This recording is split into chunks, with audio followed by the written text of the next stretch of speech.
Dr. Nagesh Kumar, Director, Institute for Studies in Industrial Development, and Dr. Arvind Kumar, President, India Water Foundation.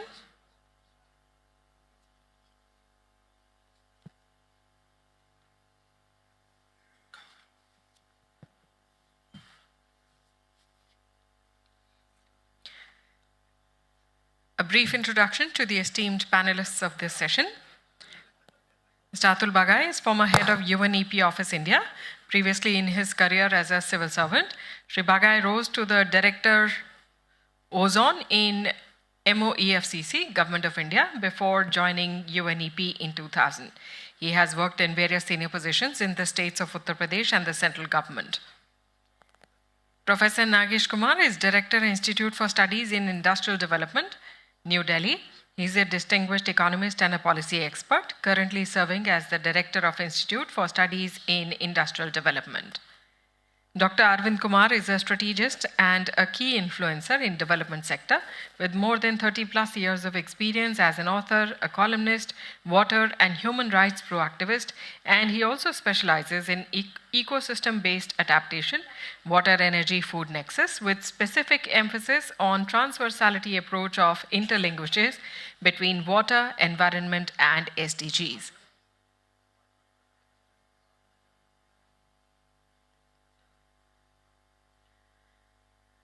We don't see Professor Nagesh Kumar here as yet.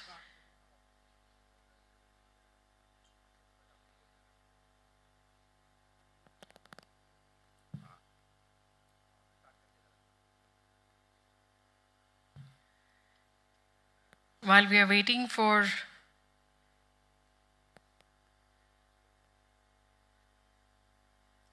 the third speaker to join us, may I have the permission of the table here, the permission of the esteemed panelists, we can start the session. So may I first request Mr. Atul Bagai, former head UNEP India office, to kindly share his thoughts on the subject.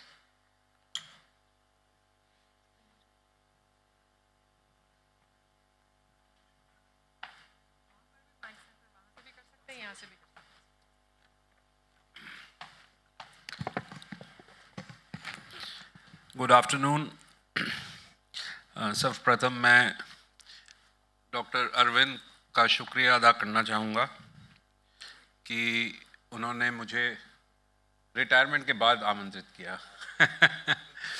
मैं Europe में country head था भारत में पिछले 6 साल और 31 मार्च को मैं सेवानिवृत्त हुआ हूँ और सेवानिवृत्ति के बाद प्राय लोग भूल जाते हैं, पर डॉक्टर अरविंद की ये खासियत है कि इनका संबंध किसी के साथ होता है तो ये जीवन भर उसका निर्वाह करते हैं। जब मैं इस पद पर आसीन था तो अरविंद जी के साथ काफ़ी काम करने का मौका मिला और अरविंद जी एक ऐसे मुद्दे पे काम कर रहे हैं जो मैंने भारत में यूनेप में काम करते हुए देखा। काफ़ी लोग जल के ऊपर काम नहीं कर रहे, जलवायु परिवर्तन पे, एनर्जी पे और एनवायरनमेंट के, पर्यावरण के जो अन्य मुद्दे हैं उन पर कई संस्थाएं NGOs वगैरह काम करते हैं, पर जल का एक ऐसा मुद्दा है जिस पे काफ़ी संस्थाएं कार्यरत नहीं है। और ये हैरानी की बात है क्योंकि जल एक ऐसा मुद्दा है जिस पर जैसे कि पिछले पैनल में भी आपने सुना, हमें और रिसोर्सेज की आवश्यकता है, ह्यूमन रिसोर्सेज की, फाइनेंशियल रिसोर्सेज की और नॉलेज रिसोर्सेज की। तो ये एक बहुत ही हर्ष का विषय है कि इस तरह की एक कॉन्फ्रेंस 2 दिन की अरविंद जी ने ऑर्गेनाइज करी है, इंडिया वाटर फाउंडेशन ने। पर इस कॉन्फ्रेंस में जो मुझे और ज़्यादा महत्वपूर्ण मुद्दा लगा जल के साथ, कि जल का नेक्सस क्या है पर्यावरण के साथ, एनर्जी के साथ, स्वास्थ्य के साथ। और ये नेक्सस जो है हम प्राय भूल जाते हैं देखना। अगर मैक्रो लेवल पे बात करें तो इस समय हमारा विश्व जो है, हम लोग सब तीन बड़े विषम संकटों से गुजर रहे हैं। तीन बहुत विषम संकट हमारी धरती को और हमें घिरे हुए हैं। एक संकट है जलवायु परिवर्तन का, एक संकट है पोल्यूशन का, और तीसरा संकट है प्रकृति का। ये तीनों संकटों को सरकार, एनजीओज, यूएन ऑर्गेनाइजेशन जिसमें मैं काम कर चुका हूँ, अलग अलग संस्थाएं हैं जो इन तीन संकटों के बारे में विचार कर रही हैं। परंतु हैरानी का जो विषय है, और मैं कहूँगा कि हमारे संयुक्त राष्ट्र में भी ये संस्थाएं एक दूसरे से बात नहीं करती। जल की जो संस्था है यूएन में, वो जलवायु परिवर्तन की जो संस्था है उसके साथ कोई वार्तालाप नहीं करती। आपने देखा होगा सरकार में भी ऐसे होता है, एक मिनिस्ट्री दूसरी मिनिस्ट्री के साथ समन्वय स्थापित करने में दिक्कत महसूस करती है। एनजीओस का भी मैं कहूँगा कि इसी तरह का एक विषम स्थिति है। और इसका प्रभाव क्या होता है?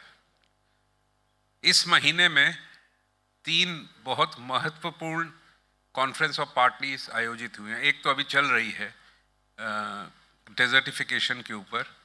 अभी हाल में बाकू में जलवायु परिवर्तन की सालाना जो मीटिंग थी वो ख़त्म हुई है, और कन्वेंशन ऑफ बायोडाइवर्सिटी की भी कॉन्फ्रेंस ऑफ पार्टीज चंद हफ्ते पहले ख़त्म हुई है। इन तीनों कॉन्फ्रेंसेस में, और एक अभी हाल में बुसान में प्लास्टिक के ऊपर जो इंटरनेशनल एग्रीमेंट होने वाला है वो भी अभी समाप्त हुई है पिछले हफ्ते। इन चारों में हैरानी की बात है कि डेवलपिंग और डेवलप्ड कंट्रीज किसी निर्णय पे नहीं पहुंच पाए, चारों में। और अगर हम देखें, आप और हम हर रोज़ अपने आसपास देखते हैं कि पर्यावरण का दुर्गति जो हुई है, पोल्यूशन की जो दुर्गति हो रही है, हम लोग अपने घर के बाहर देखते हैं। जब इतनी विषम स्थिति है और ये विषम संकट है, तब भी हम लोग किसी निर्णय पे नहीं पहुंच पा रहे हैं। और ख़ासकर आर्थिक जो पहलू है, फाइनेंसिंग की जो बात है, उस पे तो इतना दूरी हो गई है डेवलपिंग और डेवलप्ड कंट्रीज़ के बीच में कि किसी हल पे पहुंचना बहुत ही मुश्किल है। इसका कारण क्या है? मेरे अनुसार इसका कारण है हमारी प्रवृत्ति, हम लोगों की मानसिकता। और अभी स्वामी जी ने बहुत सुंदर उद्गार दिए कि हमारा भी जो है वो आपका है। ये अगर मानसिक प्रवृत्ति हो तो इन तीनों चारों कॉन्फ्रेंसेस में कोई दिक्कत ना होती कि हम कोई निर्णय में पहुंच जाते। भारत में एक बहुत ही सुंदर वाक्य है, अतिथि देवो भव।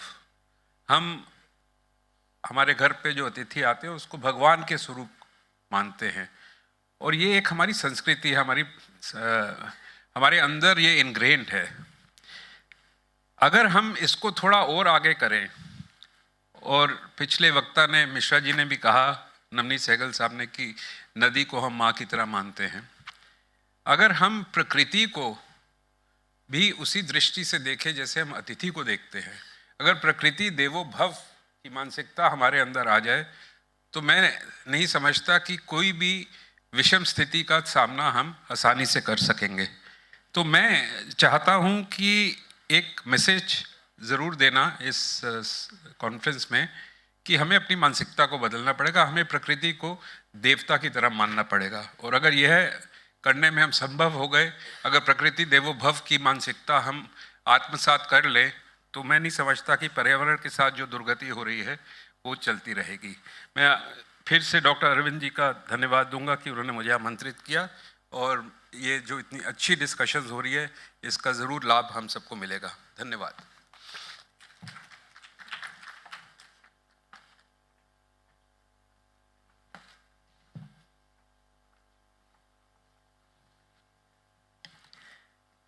धन्यवाद महोदय.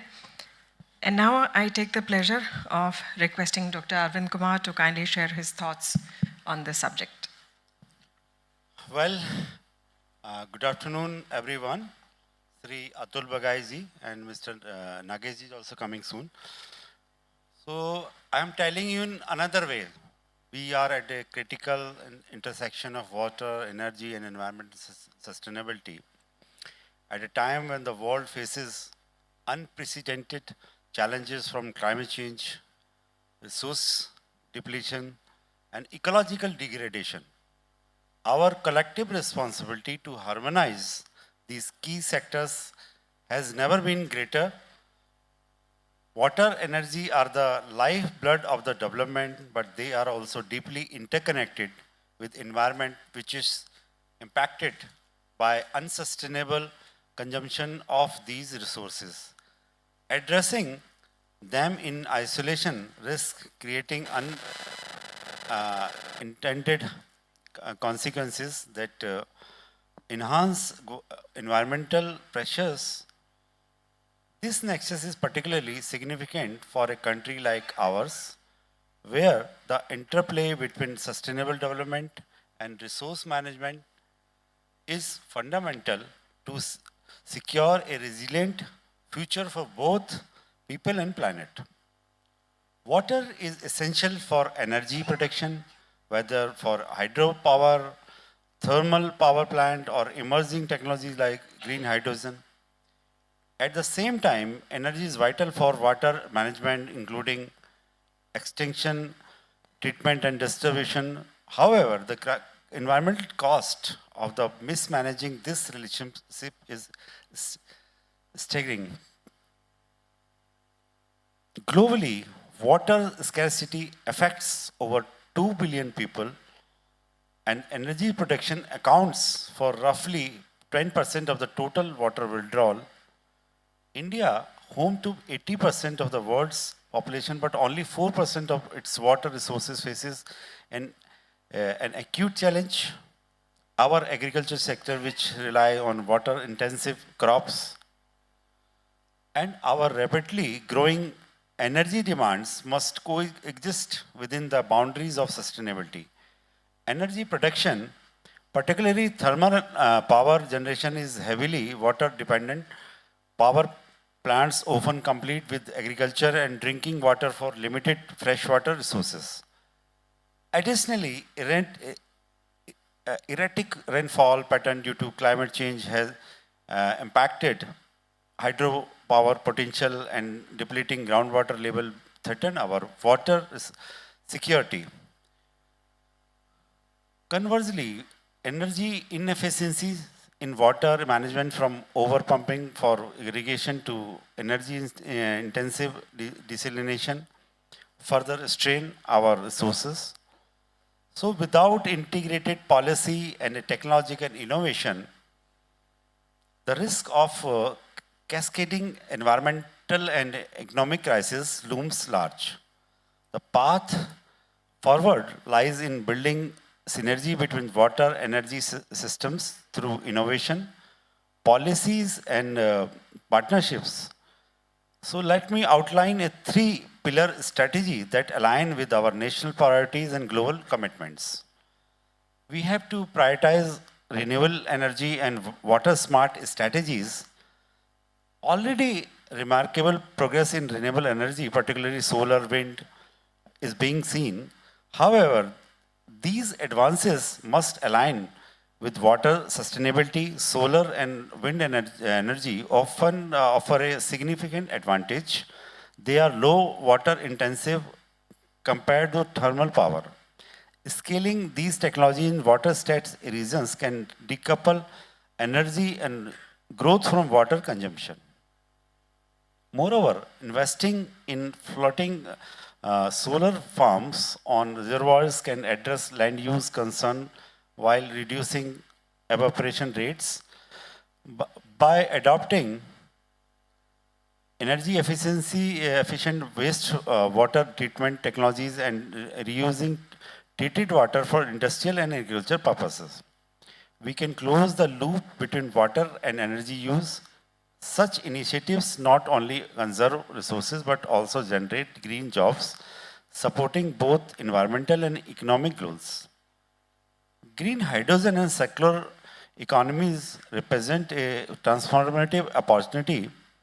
Additionally, embracing circular economy principles such as recovering energy from wastewater and promoting decentralized water treatment solution can reduce dependency on finite resources. Effective governance and international cooperation are essential. National policies like Jal Shakti Abhiyan, National Hydrogen Mission must be synchronized, promoting resource efficiency and technological innovation across sectors.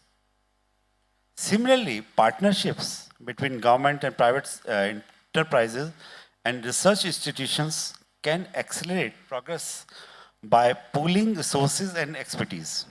So, ladies and gentlemen, the future of our environment depends on how effectively we navigate the water energy nexus today by adopting an integrated approach to these critical resources. We can drive sustainable development while safeguarding our environment for future generation. This is not just a environmental imperative, it's an economic opportunity and a collective responsibility. Let us commit ourselves to innovate, collaborate, and decisive action to ensure a balanced and sustainable future for all. Thank you.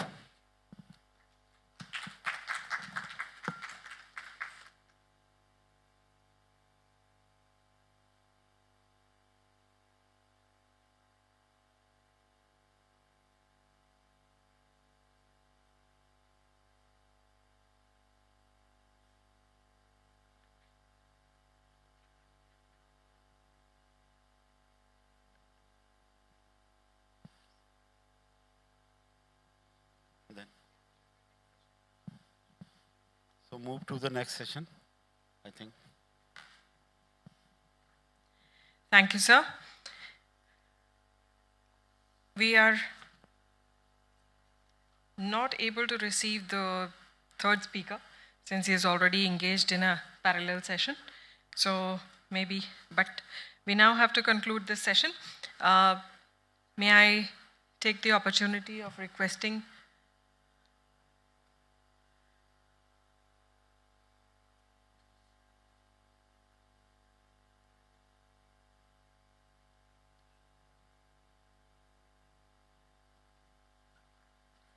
May I request Ms. Shweta Tyagi from India Water Foundation to please join us on stage and kindly present the mementos for this session.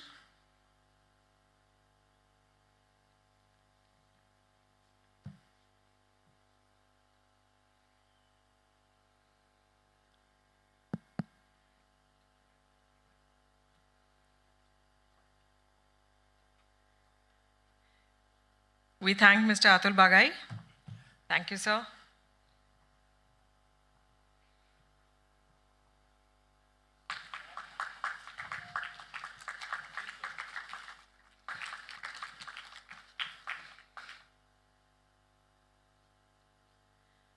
Thanks to Dr. Arvind Kumar.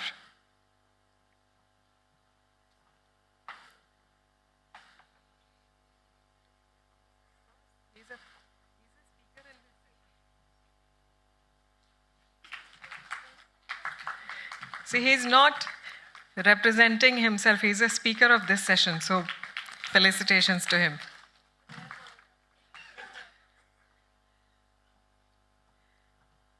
Thank you. May I request you all to please kindly join us back amongst the audience. So with this, we move on to our next session, which is a high-level policy dialogue on environment, water, and health. Sustainable strategies for the future. As you can see, Mr. Atul Bagai is already here with us. He's the chair and the moderator for this session.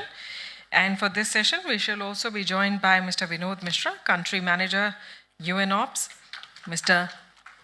Anupam Ghosh, Chairman, Anandita Medicare.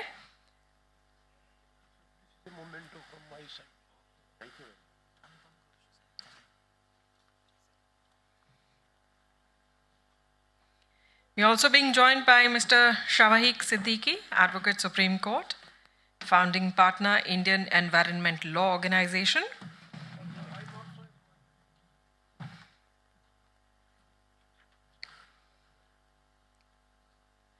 May I also request Ms. Kavita Prasad, Senior Technical Consultant on Gender Issues, POSH Guidelines in Work Ethics, IWF, former Program Assistant at WHO and UN Women, to please join us on stage.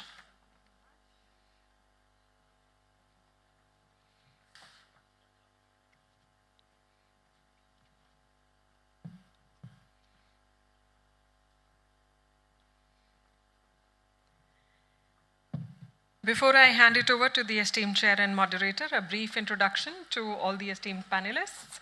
A quick introduction. Mr. Bagai is former head of UNAP Office, India. We have already met him in the previous session as well. As a UN veteran, he has spent nearly 2 decades spearholding challenging assignments in regions across South and Southeast Asia and the Pacific Islands. Mr. Vinod Mishra is a country manager, UNOPS India, a seasoned water and sanitation expert. He has over 30 years of experience with 20 plus years exclusively in the wash sector. He has led projects and programs at district, state, and national levels in India, including the implementation of the WSSCC project and supporting the Swachh Bharat mission.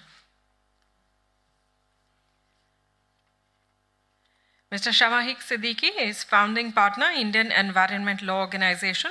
He is a seasoned environment and development law consultant with over 16 plus years of experience. He advises government, institutions, and private sector entities on environment, compliance, policy, and governance.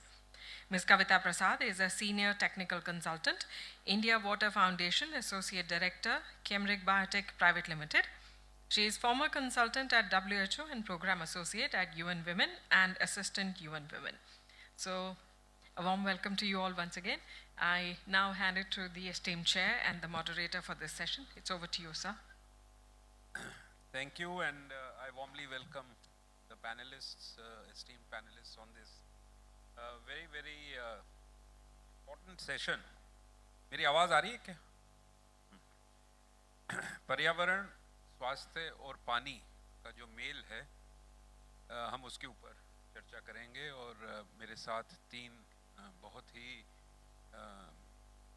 विद्वान वक्ता बैठे हुए हैं और इनके experience के बारे में अभी एमसी ने आपको परिचय दिया। यहाँ 3 पैनलिस्ट में से 2 पैनलिस्ट के साथ काम करने का सौभाग्य प्राप्त हुआ है चंद वर्षों में। विनोद जी के साथ बहुत नज़दीकी तौर से यूएन में जब मैं था तो हम लोग काम करते थे, और विनोद जी का जो एक्सपीरियंस है वो केवल यूएन के साथ ही नहीं है, ये एक बहुत ही प्रभावी एडमिनिस्ट्रेटर भी उत्तर प्रदेश में रह चुके हैं और इनकी काफ़ी ख्याति उत्तर प्रदेश में एक प्रभावी एडमिनिस्ट्रेटर की रही है। तो वो एक्सपीरियंस इनका जो है, और यूनॉप्स में इन्होंने जो अब काम कर रहे हैं खासकर वॉश प्रोग्राम के ऊपर, वो बहुत ही प्रभावशाली प्रोग्राम है और उसका जो आउटपुट्स और रिजल्ट्स हैं वो सबको देखने को मिले हैं, इसलिए ये प्रोग्राम काफ़ी वर्षों से चल रहा है। तो मैं विनोद जी दो मुद्दों पे आपसे प्रश्न पूछूंगा। एक तो वॉश से संबंधित, आप क्या समझते हैं कि आपका जो एक्सपीरियंस कंट्री मैनेजर यूनॉप्स का रहा है,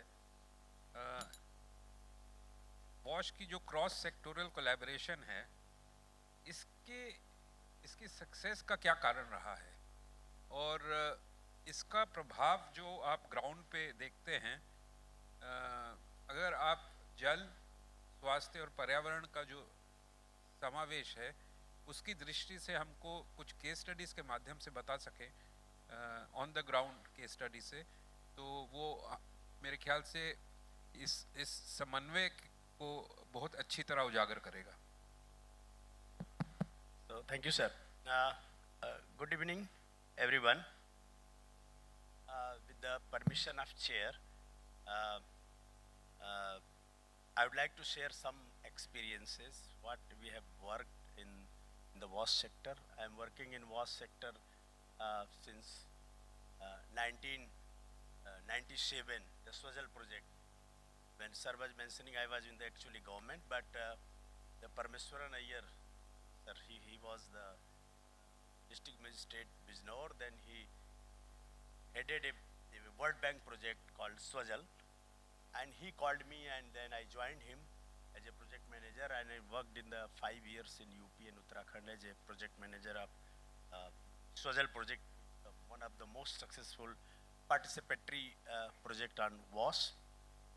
And then in UNOPS, I worked for the Swachh Bharat mission, and then still continuing with the Jal Jeevan mission, and we are the partner, sector partner with the Ministry of Jal Shakti, Department of Drinking Water Sanitation. So, जो sir ने पूछा कि environment और health का जो cross sectoral relationship है, it is a very close relationship, क्योंकि अगर हम पानी की बात करते हैं तो water security is the main thing. And when government of India has design the current programme, it's called Jal Jeevan mission, जो हर घर जल अभी पूरे देश में इम्प्लीमेंट हो रहा है, तो वाटर सिक्योरिटी मेन फोकस में है पूरे डिजाइन में. एंड जब हम बात करते हैं वाटर सिक्योरिटी का, तो उसमें 3 बातें बड़ी इंपॉर्टेंट हैं. एक तो first thing is a coverage. Coverage means universal coverage of the water supply system. Second is access. Access means equitable distribution of the water. And third is the quality, water quality.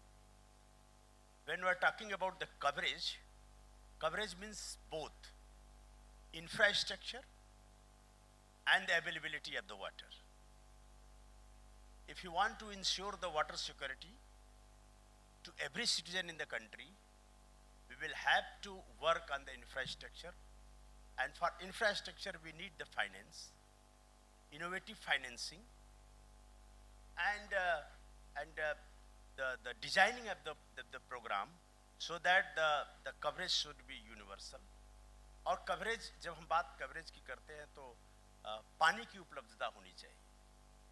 और India में बहुत सारा इलाका है. If you see the Bundelkhand, Uttar Pradesh and Madhya Pradesh, Rajasthan, Gujarat, Maharashtra, Karnataka, even Andhra, Telangana, there is a huge scarcity of the water. Ground water बहुत तेजी से नीचे जा रहा है बिकॉज एक्सट्रैक्शन हम बहुत ज़्यादा कर रहे हैं.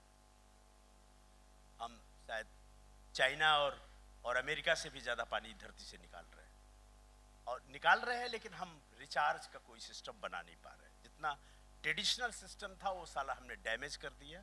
अर्बनाइजेशन में सब खत्म होता जा रहा है, day by day lake pond सब नष्ट होते जा रहे हैं. तो we don't have the storage capacity and the recharging mechanism. Recharging नहीं है, इसलिए कवरेज में सबसे बड़ा प्रॉब्लम है availability of the water and the construction of the infrastructure to create universal coverage. और इसमें क्लाइमेट चेंज और इन्वायरमेंट का सीधा सीधा रिश्ता है. Second is the access. Access means reaching out to everyone. It means the water should be available to the last miles. जो अंतिम व्यक्ति है वहाँ तक पानी की पहुँच होनी चाहिए. उसमें भी सीधा इन्वायरमेंट का रिश्ता है, क्योंकि क्लाइमेट चेंज और इम्पैक्ट होने से, इन्वायरमेंट के इम्पैक्ट से फ्लड आ रहा है, ड्राउट हो रहा है, अलग अलग सिचुएशन हो रही है. इसके कारण हम लास्ट माइल तक पानी को सेम प्रेशर पे पहुंचा नहीं पा रहे हैं. लेकिन जल जीवन मिशन में गवर्नमेंट ऑफ इंडिया ने एक पैरामीटर रखा है कि एक्सेस सभी को होना चाहिए. तभी वो बात कर रहे हैं कि 55 लीटर प्रति व्यक्ति प्रतिदिन, 55 LPCD should be available to everyone in the rural area under this हर घर जल या जल जीवन मिशन. तीसरी बात जो वाटर क्वालिटी की है, वो this water quality is related to both health and environment. दोनों से सीधा सीधा रिश्ता है.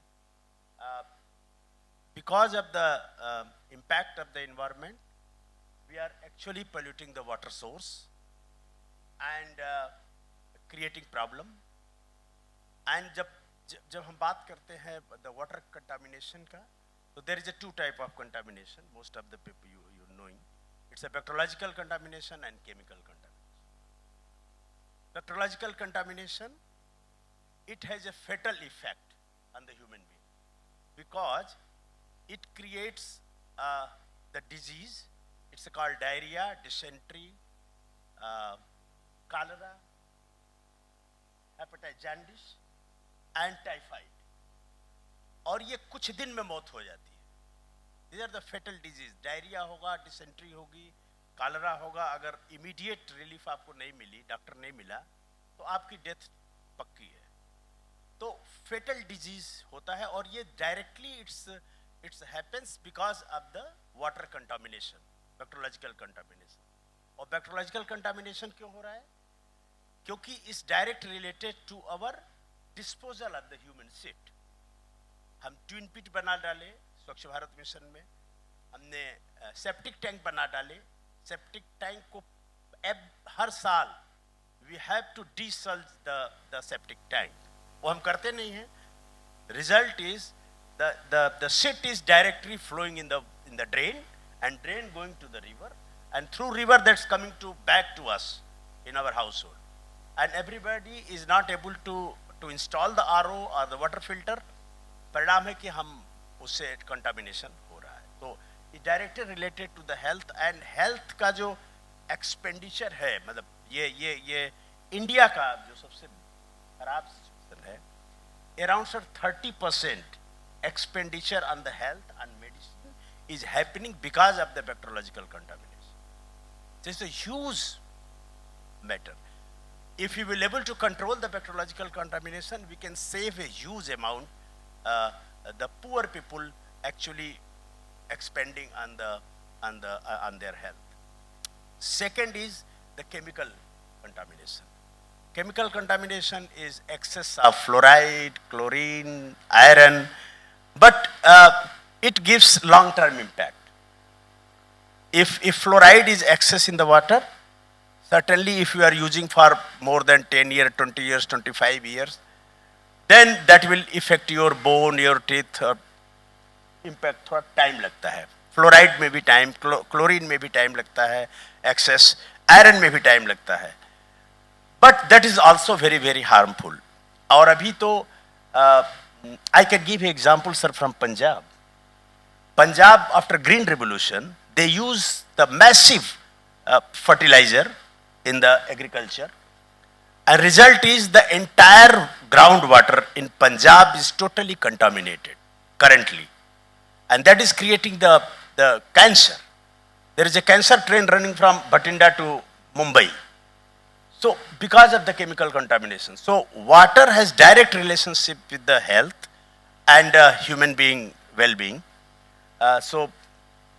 This is the ने बहुत ही खूबसूरती से आपने इसका व्याख्यान किया. और खासकर जो पर्यावरण और स्वास्थ्य का जल के साथ कनेक्शन है, जो आपने 2-3 ज्वलंत उदाहरण दिए, वो पूरी समस्या को समझने में बहुत सहायक रहे हैं बहुत अच्छी तरह. मैं आपसे बाद में 1 या 2 प्रश्न और पूछूंगा वॉश के, और जो काम कम्युनिटी पार्टिसिपेशन का वॉश में बहुत ही महत्वपूर्ण अंग रहा है.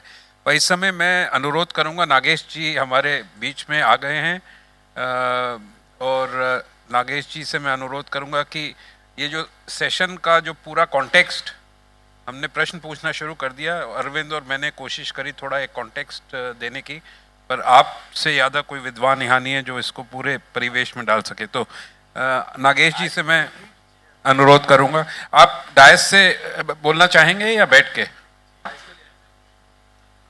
हाँ, वहां से बोल लें. नागेश जी का परिचय देने की कोई ज़रूरत नहीं है. मेरा सौभाग्य रहा है कि मैं इनके साथ भी बैंकॉक में मैंने काम किया है, और one of the leading economists in India, और इनका जो कंट्रीब्यूशन रहा है एशिया और पैसिफिक में पॉलिसी के लेवल पे, वो अद्वितीय रहा है. नागेश जी. Thank you, Chair. It's a privilege to be part of this conference. I'm sorry I missed yesterday's deliberations because I had to go to Mumbai for some meetings of the RBI Monetary Policy Committee, and so returned late last night. And we were just having the session on green industrialization in this room upstairs as a part of this conference. So that's why I wasn't here.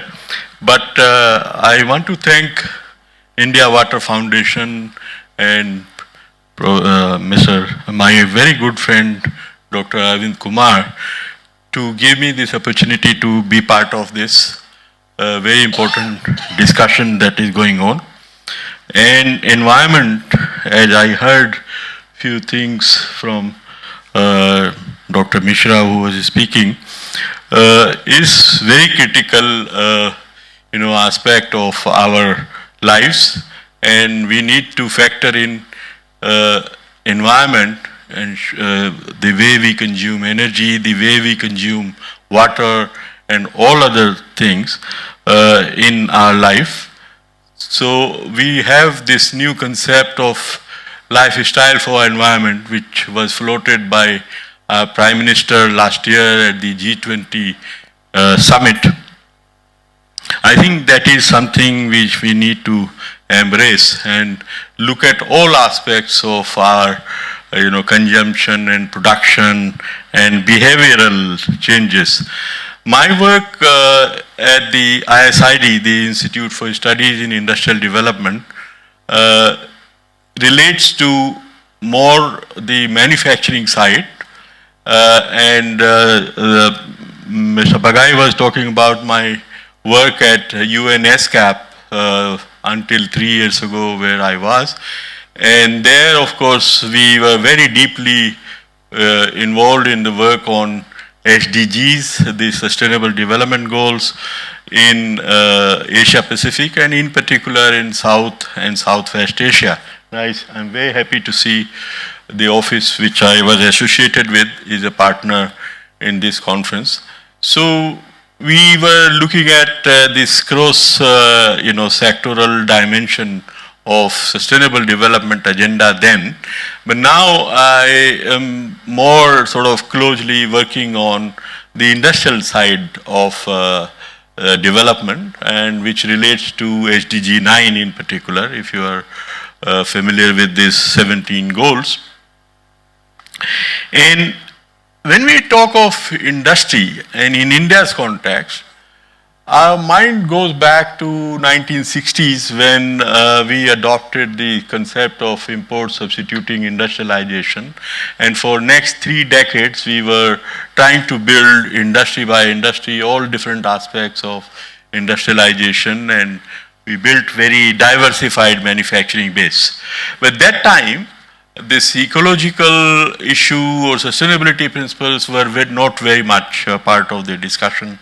And so we built industry without paying attention to environmental issues or emissions coming out of that. And that was also the case of all other countries around the world.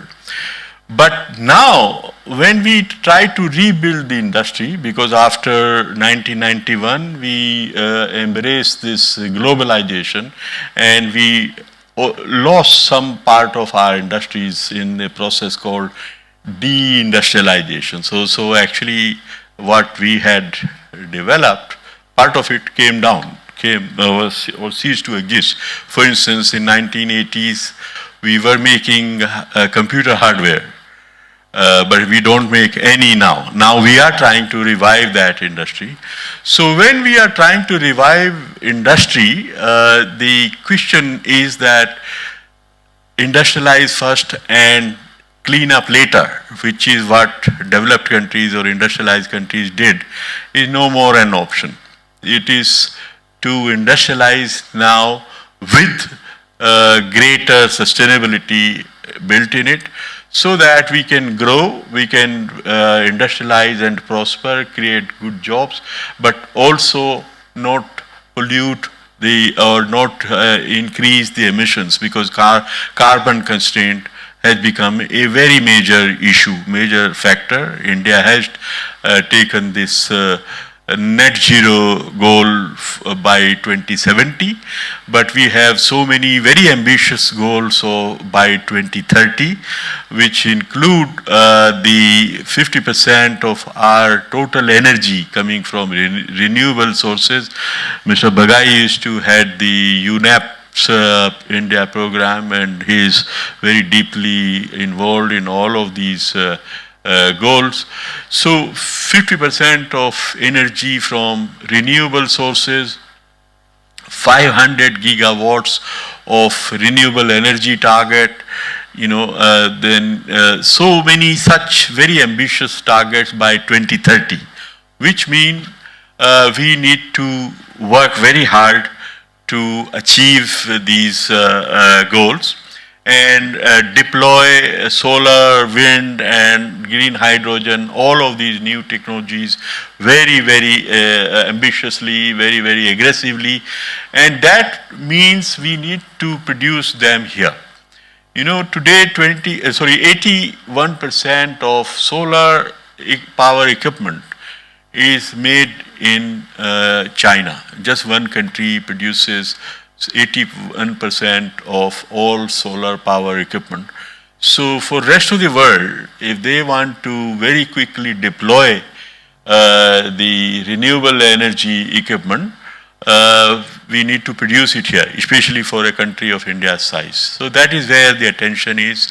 Now government has a number of programs, including the production-linked incentives, to incentivize production of solar PV modules and panels in the country, and we are hoping to be self-reliant by 2016, not only become self-reliant but also be able to export part of it.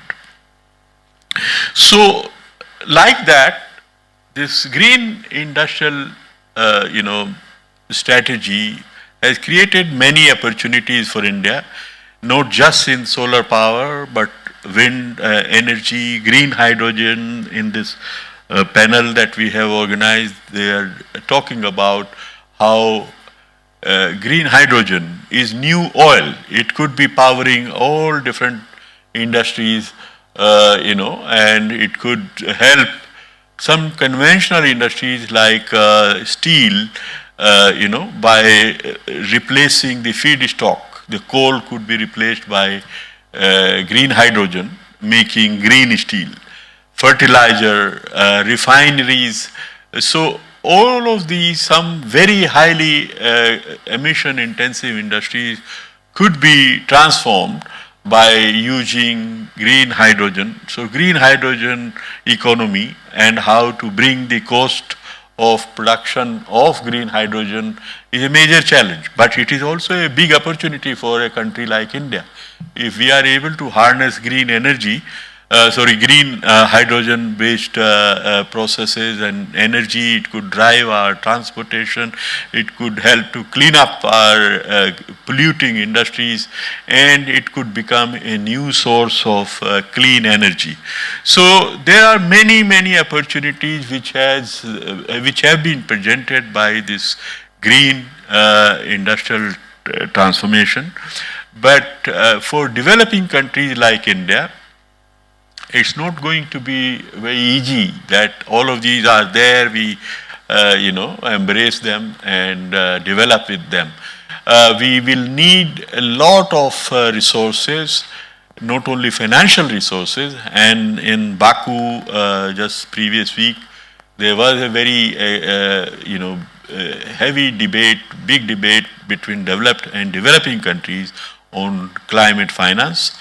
And the money is, of course, a major issue, but much more than money, for countries like India, it is access to technologies. And technologies, as you know, are sometimes guarded very, very strictly by the intellectual property rights, and so they need to be loosened. So we are making a case for environmental technologies being treated as public goods, global public goods and be made available to developing countries because they are needed for this clean transition. And so there are several challenges, but I think opportunities are more than the challenges. And I'm sure India, with all its commitment to development, not only national development, but also global development. You remember that how India has created so many global coalitions, including International Solar Alliance and the Coalition for Disaster Resistant Infrastructure, the new coalition for biofuels and all. So we are not only trying to help ourselves in our clean transition, green transition, but also trying to help other developing countries to achieve their goals. And that is where I think India's approach to development is much more broad-based, is much more Vasudhaiva Kutumbakam type of philosophy.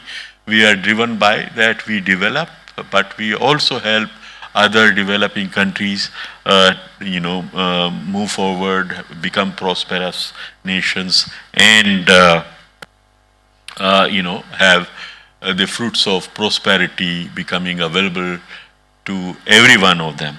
So with these words, I want to really congratulate India Water Foundation for organizing this kind of very timely dialogues, and I'm sure it will energize a lot of thinkers and policymakers to pursue the sustainability agenda much more vigorously. With these words, thank you very much for inviting me. Thank you, Nagesh ji, and also for putting this whole SDG perspective, the macro picture in terms of where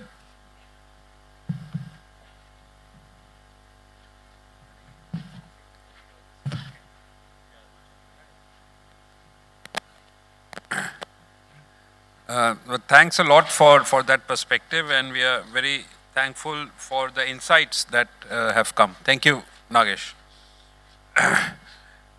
Within that overall perspective that Nagesh ji also gave from an SDG perspective, I'll move to Kavita ji, who has worked extensively on gender issues and also has worked with WHO.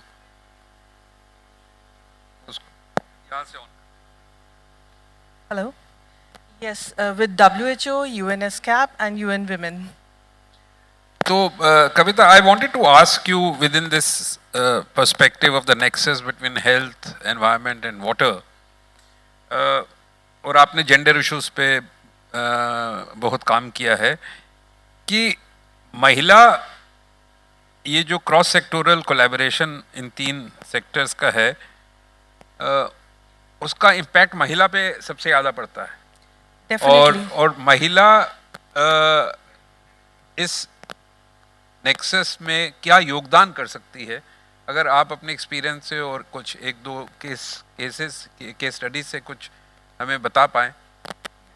Thank you so much, sir, for providing me the opportunity, and it's indeed always an honor to listen to you. It's today in the last session, and even now. So, and I would like to thank Dr.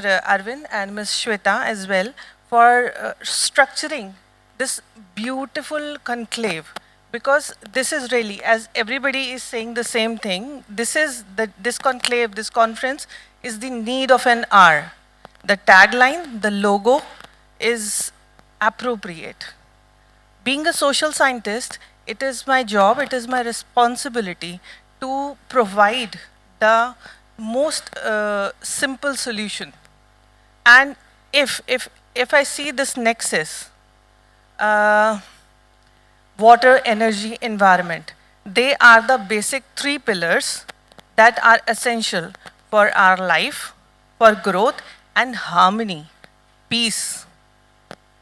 Even the logo, if you all have noticed, sustainability, nexus and transversality. the arrow is going from transversality to sustainability. Can everybody tell me what is the simplest definition of sustainability? In a most simplified manner, this is the ability to sustain with ecological balance. And how can we achieve this? Let's decode this conclave. Let's decode the entire tagline, the logo. We can attain the sustainable growth by transversal growth. And transversality, according to me, I feel transversality not verticularly, but horizontally. It has to be the holistic approach. We have to adapt the holistic approach for this.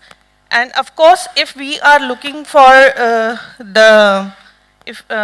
our aim is to achieve the sustainable solution, but that sustainable solution can't be achieved without the gender participation, sir.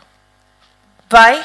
Because yes, we have to accept that men and women are different, not only biologically. That is the one thing. We all know we are different, but socio-economic barriers are there, cultural barriers are there, and community barriers are there. आज भी हम लोगों के घरों में शायद पानी भरने के लिए यहाँ अर्बन एरियाज में भी लेडीज़ की रिस्पॉन्सिबिलिटी होती है to refill the water bottles or container. I'm not talking about the rural area.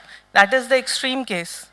Most of the critical responsibilities has been assigned. बोला जाता है ये आपका फ़र्ज़ है, ये तो आपका फ़र्ज़ है, बहुत कैजुअली बोला जाता है. माफ़ कीजिएगा अगर मैं गलत हूँ तो. तो सर यहाँ पे if you allow me 5 minutes, I would like to present this idea, this question with the PPT.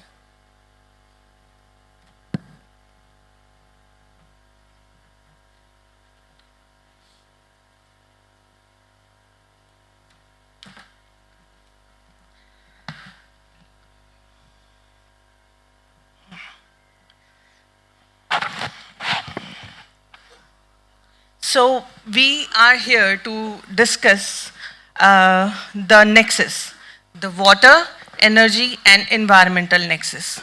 But that nexus has to include gender role, gender participation, and my presentation is about how the women are affected the most in the disaster situations.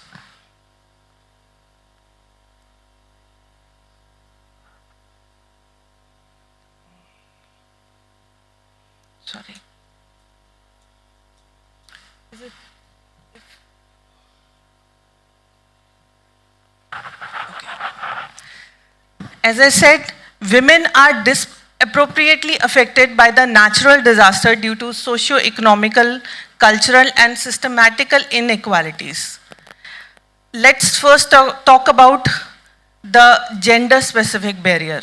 I've already discussed that with you. The cultural barriers, socio-political barriers, and water security and health. See, we all admit that in the most natural disaster situation, we all are affecting, as sir said, that waterborne diseases. But women has to also face the reproductive and menstrual health issues that we have to underline. And my next point is empowering women. This is a suggestion, and civil society as the agents of change. How? Because I strongly feel about the local wisdom. Only the local people who are suffering, they can provide the solutions. If we include women in the disaster situation, women in leadership role, that would be helpful for us.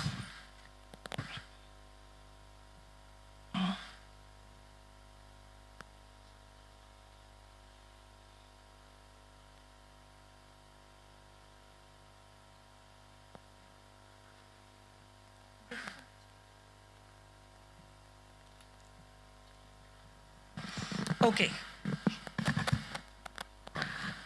Gender impact of distress. What are the key challenges? Increased gender-based violence, GBV, We all are hearing this term, gender-based violence, these days a lot. Let me share you with an example. During my tenure in WHO, our immunization team has been to Bangladesh, Cox's Bazar.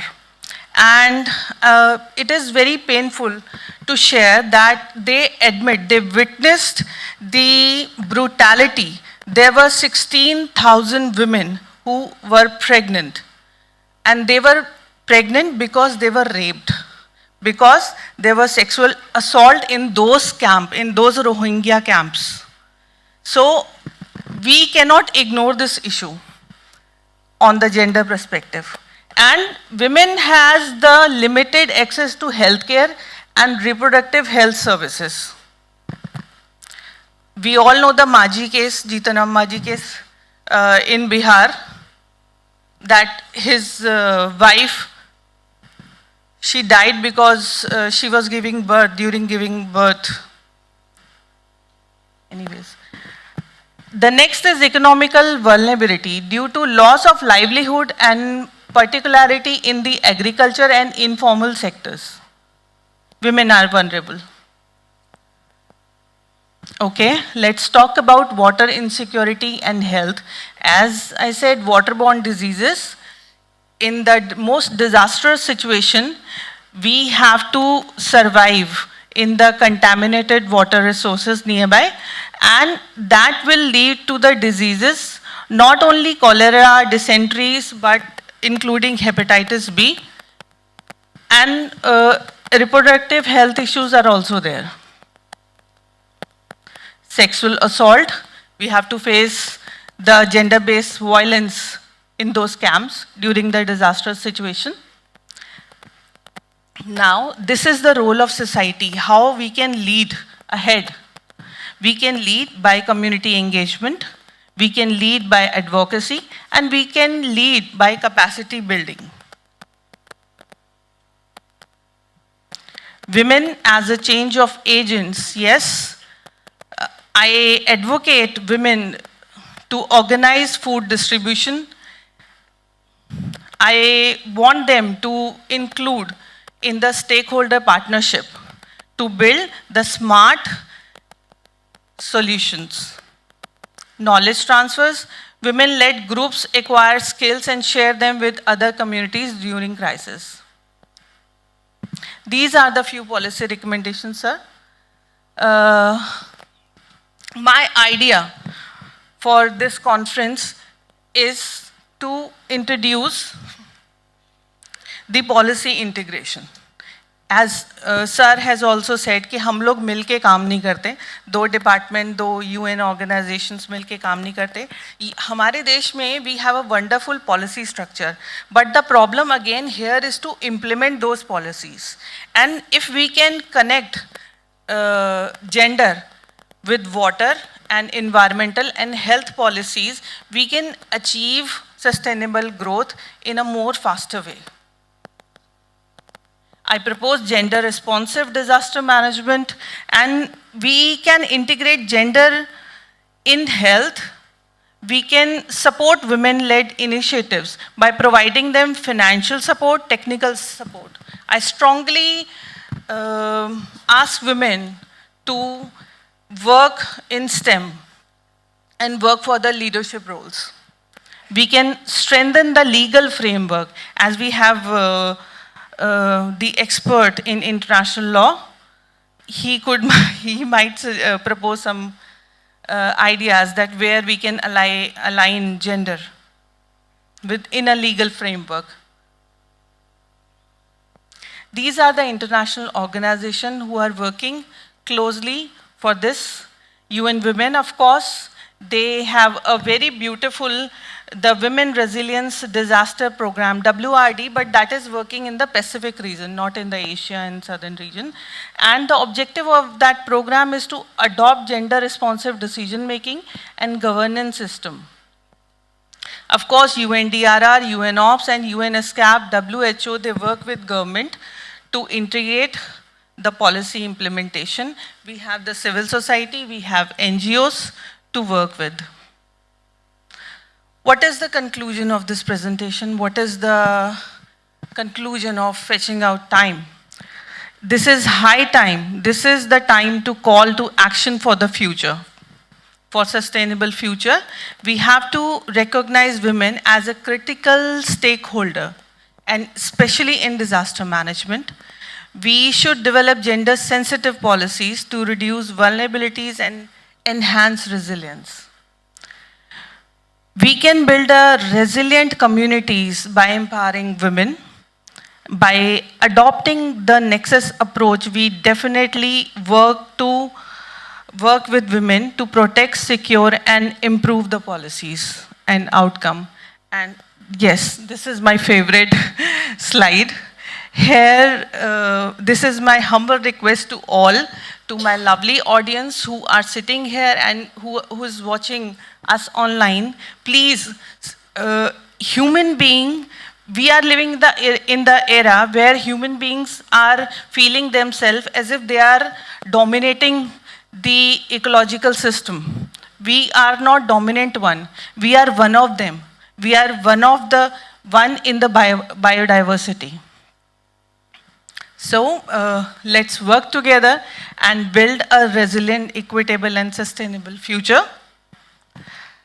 I hope we can be more sensitive and more responsible in our actions to work in a sustainable way. Thank you so much. Thank you, Kavita. And I think your last slide sums it up so well that human beings have to be part of nature. They can't rule over nature. और वही कारण है कि हम जो ये संकट, तीसरा संकट प्रकृति का जो हम सामना कर रहे हैं, वो इसी कारण से है क्योंकि हमारे ईगो जो है वो हमें उस पोजीशन में रखे हुआ है कि हम प्रकृति को अपना नहीं मान रहे। समय थोड़ा कम है, पर हमारे एक वक्ता सिद्दीकी साहब एडवोकेट सुप्रीम कोर्ट हैं, और इनमें मैं उनसे ये जानना चाहूँगा, आपने इंडियन एनवायरमेंटल लॉ ऑर्गेनाइजेशन स्थापित करी है। भारत में पब्लिक इंटरेस्ट लिटिगेशन 20-30 साल पहले शुरू हो गया था, और पूरे विश्व में बिरला कोई देश होगा जहाँ पे इतना स्ट्रॉन्ग PIL सिस्टम रहा है, और ख़ासकर एनवायरनमेंट के क्षेत्र में, और आपका योगदान उसमें काफ़ी रहा है।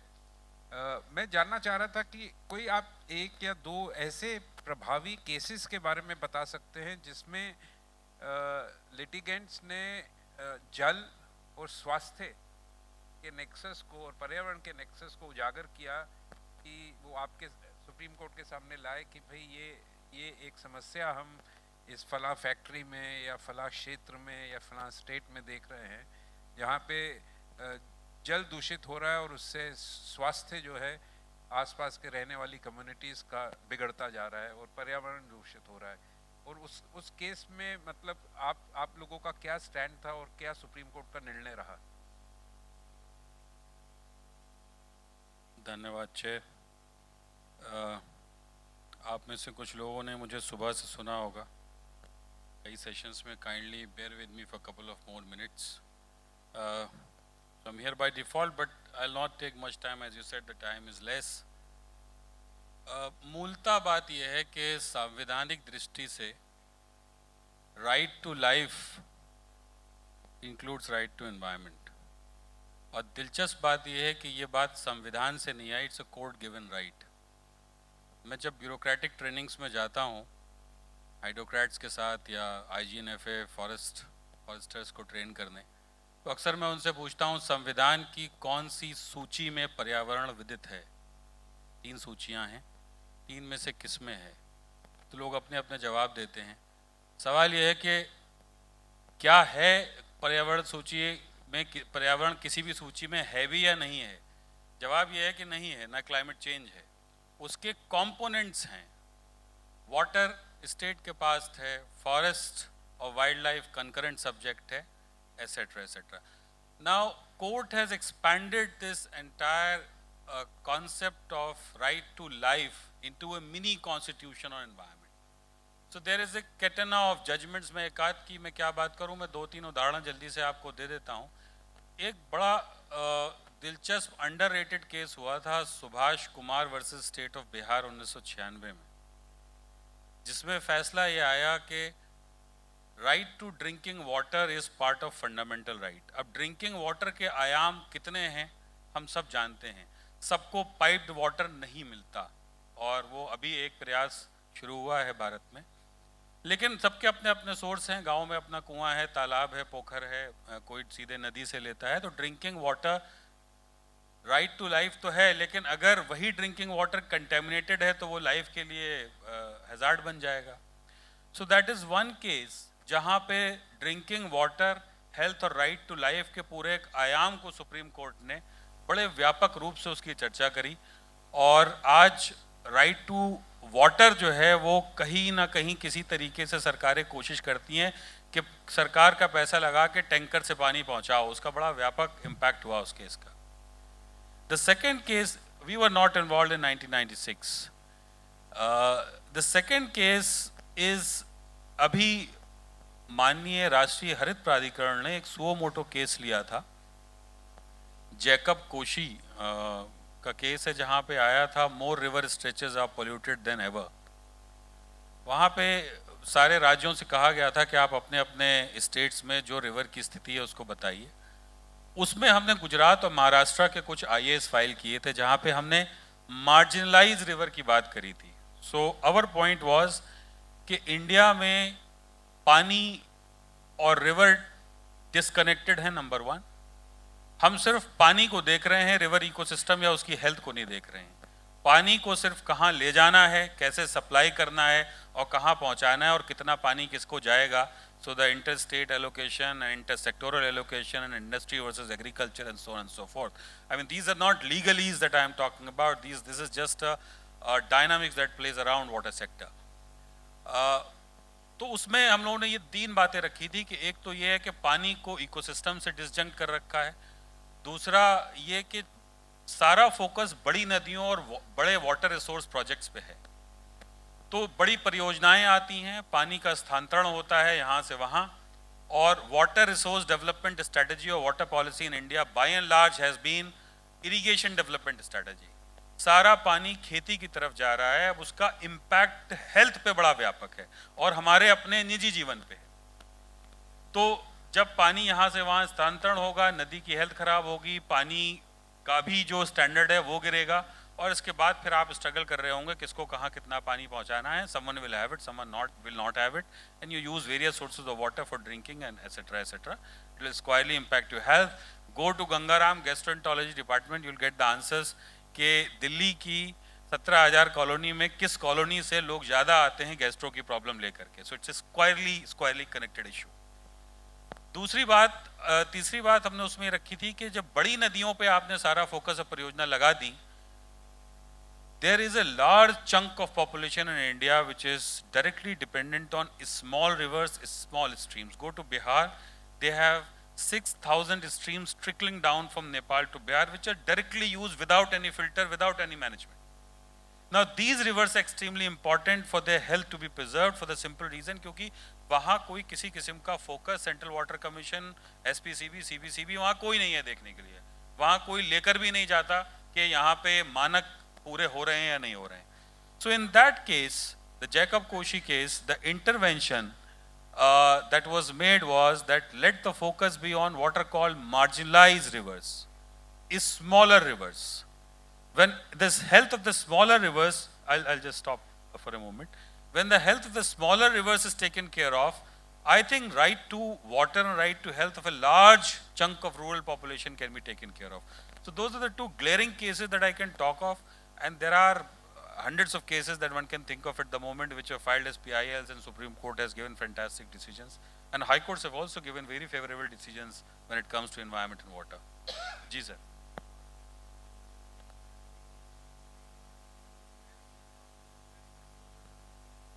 Some of them are, some of them are not. So these 6,000 number is a very folklore number. This is from, count from Buddha's time. Some of them are only वो रास्ता है, पगडंडियाँ हैं, वो कहते हैं कि stream आती थी. But in monsoons, they are all alive. They all are seen. Yeah, some of them are really, a sight to see. Thank you and I think मेरा पर्पस ये पूछने का इसलिए भी था क्योंकि विनोद जी से हमको ऑन द ग्राउंड क्या काम हो रहा है इस नेक्सस पे पता चला, और कविता जी से जेंडर का जो एस्पेक्ट है कितना इम्पोर्टेंट है, और आपने जो सुप्रीम कोर्ट के केसेस के बारे में बताया उससे पता चलता है कि ये जद्दोजहद जो ग्राउंड पे हो रही है इस नेक्सस की, उसको किस तरह उसके ऊपर लीगल विचार किया जा रहा है और उसका बाउंड्री सेट की जा रही है। जैसे आपने कहा राइट ऑफ लाइफ में right of environment, right to water लिखा नहीं हुआ, बट सुप्रीम कोर्ट की जजमेंट से अब वो आ गया है, जो बड़ा एक इम्पॉर्टेंट मुद्दा है।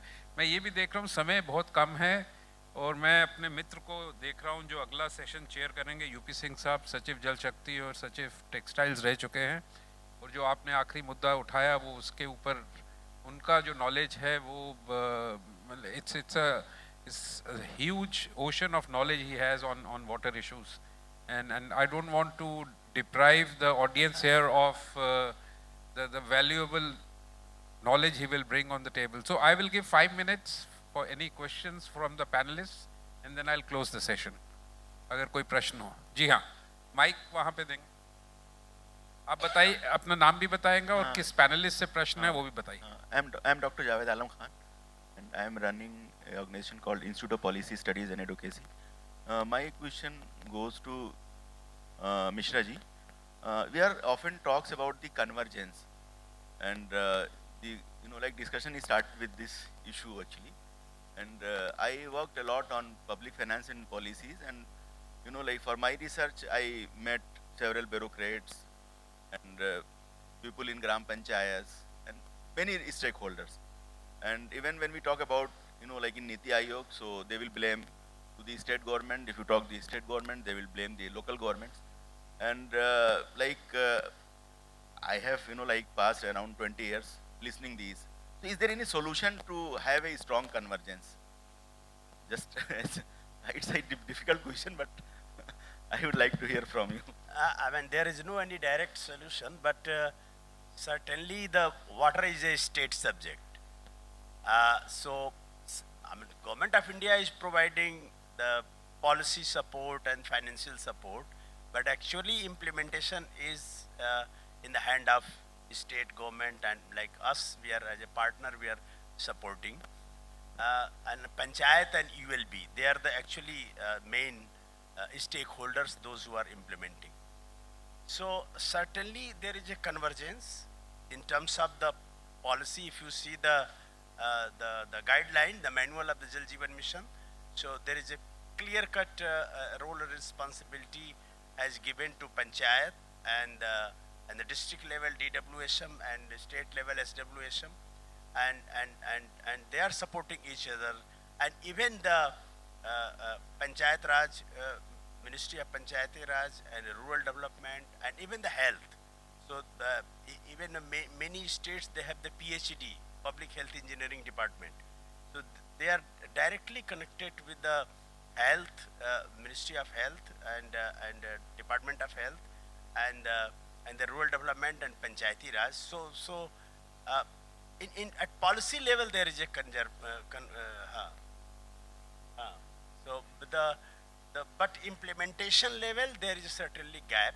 We'll have to work more to make a convergence between the different ministry and different department at a district level and even the village level, grassroots level. और कन्वर्जेंस का ना होने का कारण, मीनिंग अगर आप यूएन ऑर्गेनाइजेशंस में देखें या मिनिस्ट्रीज में देखें, बिहार में हम लोग जलवायु परिवर्तन के ऊपर 2070 तक की स्ट्रैटेजी बना रहे थे, तो वहाँ हमने देखा कि विभागों के जो पर्यावरण विभाग के सचिव थे उनको तो समस्या का ज्ञान था, पर अगर हम जल सचिव के पास गए या एनर्जी सेक्रेटरी के पास गए, वो ये बात समझना उनके लिए मुश्किल हो रहा था कि वो जो एनर्जी प्रोड्यूस कर रहे हैं उसका पर्यावरण पे क्या प्रभाव पड़ रहा है, वो उससे अनभिज्ञ थे। तो वो थोड़ा सा हमको कैपेसिटी बिल्डिंग शुरू में करनी पड़ी हर सचिव की, कि वो जिस क्षेत्र में काम कर रहे हैं उसका प्रभाव पर्यावरण पे पड़ रहा है। तो ये कन्वर्जेंस इसलिए भी थोड़ा मुश्किल होता है। कोई और अगर प्रश्न है इस समय, नहीं तो मैं वक्ताओं को धन्यवाद दूंगा। बहुत ही अच्छे विचार आपने रखे ऑडियंस के लिए, और मेरा ज्ञानवर्धन काफ़ी हुआ इस मुद्दे पे। बहुत बहुत धन्यवाद। और अरविंद जी बहुत बहुत धन्यवाद। अब नेक्स्ट सेशन आप शुरू करना चाहेंगे।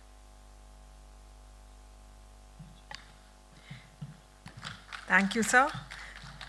May I request Dr. Arun Kumar to please join us on stage to kindly present mementos to the esteemed speaker of this session as a token of our appreciation and thanks.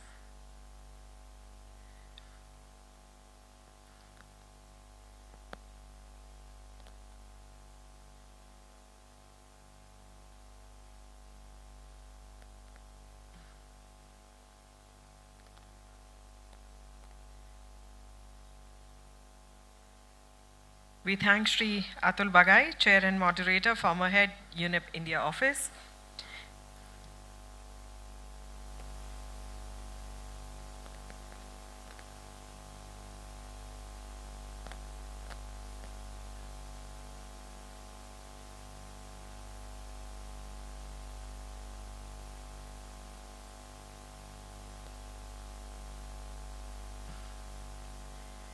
Thank you, Shri Atul Bagai.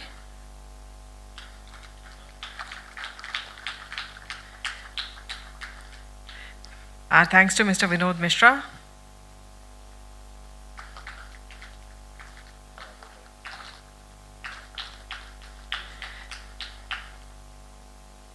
We thank Ms. Kavita Prasad.